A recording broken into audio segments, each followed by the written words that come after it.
E aí, pessoal, tudo bom? E agora a gente vai ver o quê? A separação de misturas, mas agora de misturas homogêneas. O que é uma mistura homogênea? Quem lembra? É aquela formada com uma única e simplesmente única fase. Só tem uma. Acabou o papo, não tem mais do que uma, não. Então, a primeira que a gente vai conhecer é uma destilação simples. Olha aí o aparelho de destilação, como tá bonitinho. Mas vem cá, deixa eu colocar o slidezinho maior para ficar bem grandão na tua telinha aí. Então, olha para aí. Vê bem, pessoal, quando a gente fala de separação de mistura, é importante a gente lembrar que toda separação é um fenômeno físico, não é verdade? Toda separação é um fenômeno físico. Aí travou, foi tudo aqui agora. Então, bora lá. O primeiro que eu quero falar é esse aqui, ó. É a destilação simples. Como é que eu faço uma destilação simples? Imagine, água do mar. Eu quero a água. Então, estou numa ilha deserta, sem água, cheio de água do mar. Pessoal, se eu filtrar, eu posso beber água? Vá, pense aí. Muito bem. Jamais, não é?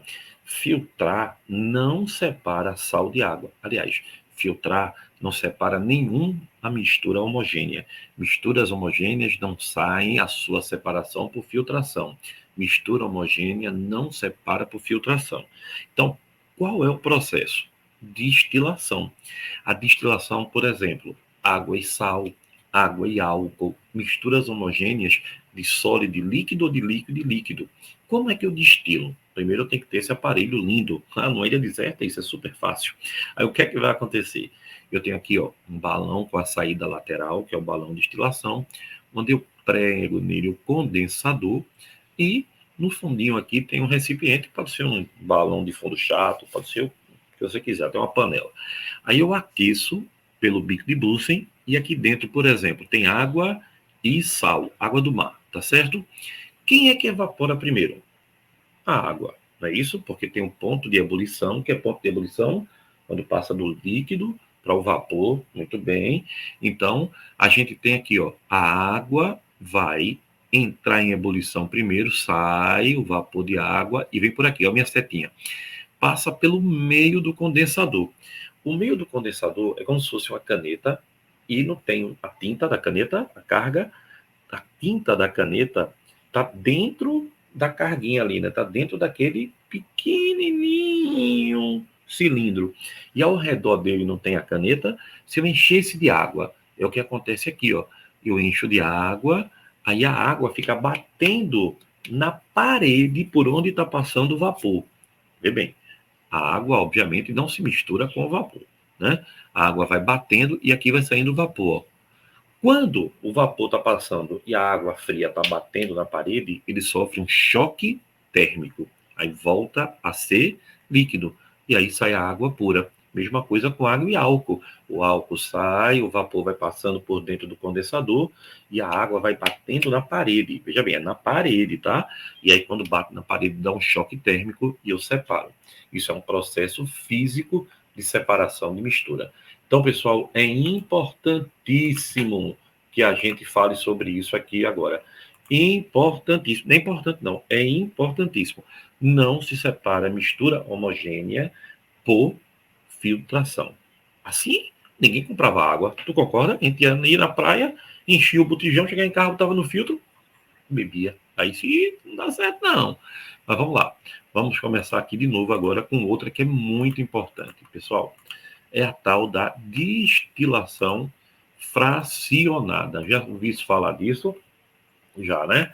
A destilação fracionada é a destilação com líquidos que se misturam, miscíveis, né? Lógico que tem que ser miscível, se ela é homogênea, né, Guga? Exatamente. A destilação fracionada, pessoal, é o que acontece no petróleo. Exatamente. Petróleo, ele chega na destilaria, pessoal, quando ele chega na destilaria, ele sofre uma coluna de fracionamento, um aquecimento. E aí o que é que vai acontecendo, esse refino do petróleo?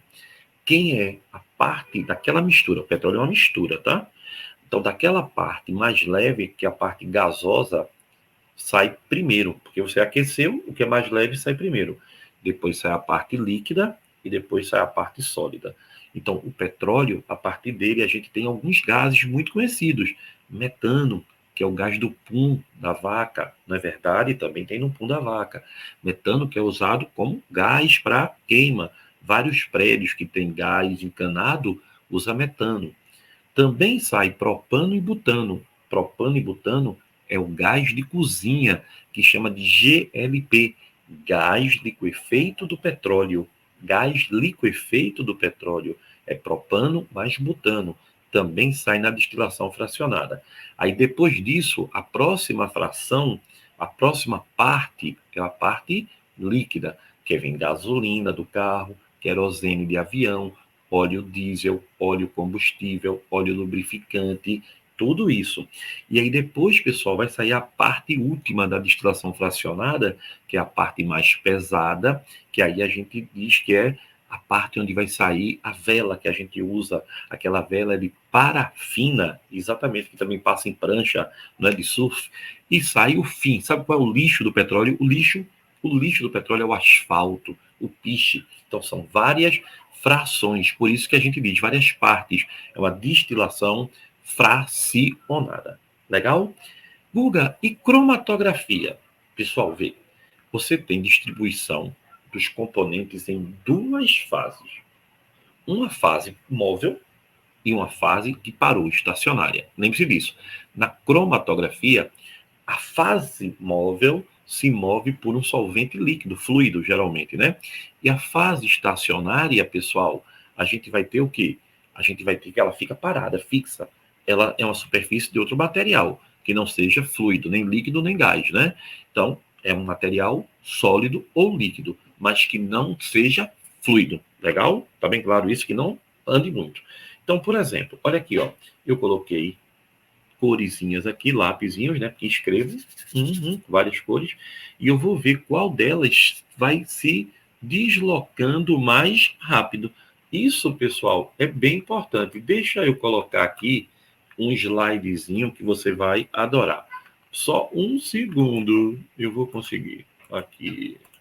Vamos torcer para dar tudo certo. Mas pelo jeito não vai, né? Temos que colocar o númerozinho aqui. Vamos lá? Só um segundo. Estão prontos para tal emoção? Peraí. Vamos, então, dar uma olhadinha, que é super legal, tá certo? Então, vem comigo, deixa eu compartilhar. Olha que lindo. Digamos que eu tenha um frasco com um líquido misterioso bem aqui e quero descobrir o que tem nele. O primeiro passo seria pensar se o que tem aqui é apenas uma substância ou é uma mistura de várias substâncias. O foco desta aula é uma técnica para separar as substâncias, para entender pelo menos quantas existem. A técnica é chamada de cromatografia, mas vamos nos concentrar na cromatografia de camada fina, que é a mais comum que você pode encontrar. Mas outras variações da cromatografia, como a cromatografia em papel, operam em princípios muito semelhantes. O que vamos fazer é colocar uma fina camada de uma substância polar sólida sobre algo como vidro ou plástico. Agora, o que você normalmente faz é colocar uma fina camada de sílica gel, que é a substância sólida polar mais comum que as pessoas usam,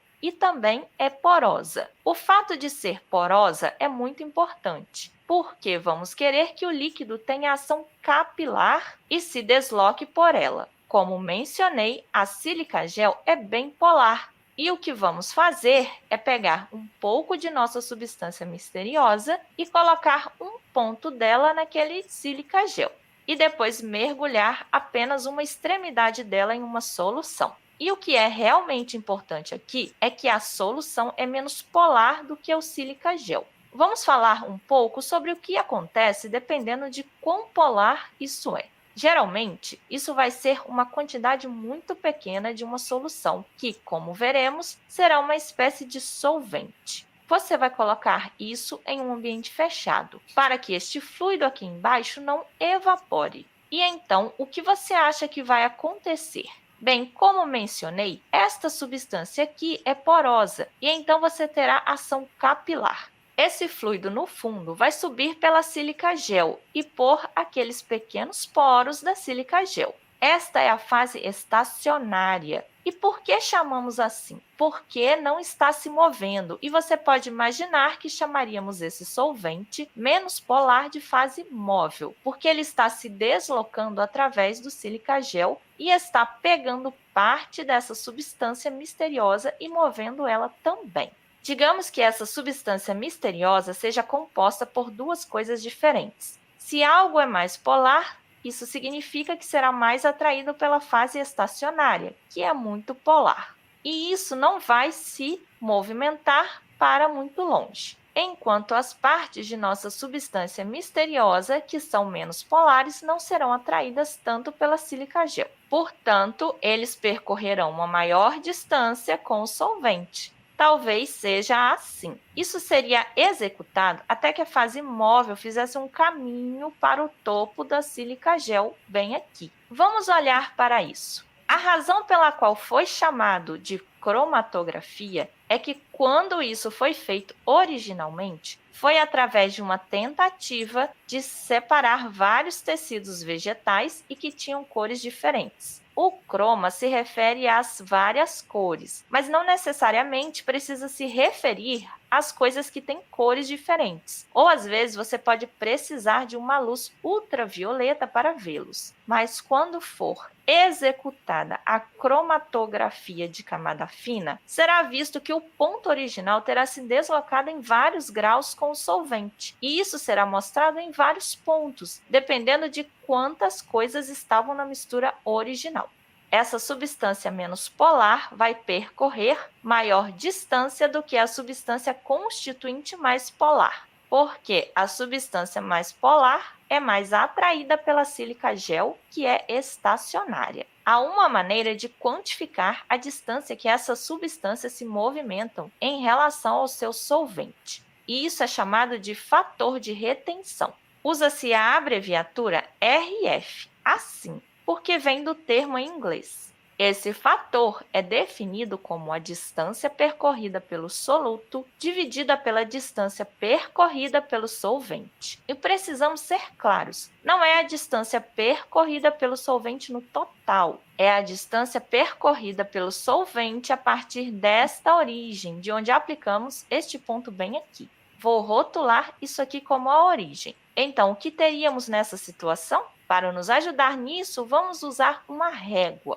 O fator de retenção para a substância A, bem aqui, vou colocar nesse ponto o rótulo de A. E seu RF seria igual à distância percorrida pelo soluto, que podemos ver, ele percorreu 1 centímetro sobre a distância percorrida pelo solvente após a origem. E assim vemos que ele percorreu 5 centímetros além da origem. Portanto, 1 centímetro sobre 5 centímetros é igual a 0,2. O fator de retenção da substância B será igual à distância que ela percorreu. Neste caso aqui, 3 centímetros. E temos um total de 5 centímetros percorridos pelo solvente a partir da origem, de onde colocamos a amostra bem ali. Essa equação, então, é igual a 0,6. Observe, neste exemplo, a substância mais polar tinha um fator de retenção menor do que a substância menos polar. E isso faz sentido, porque nossa fase estacionária é mais polar do que o nosso solvente. E assim, as substâncias que são mais polares são mais difíceis de se mover pelo solvente menos polar. E é isso. Finalizamos. Interessante, né? Então, a partir disso, a gente consegue saber exatamente quem é mais polar e quem é menos polar. Lembre-se, pessoal, polar dissolve polar, apolar dissolve apolar. Tá certo? Água é polar, por exemplo. Então, um beijo, valeu e até a próxima.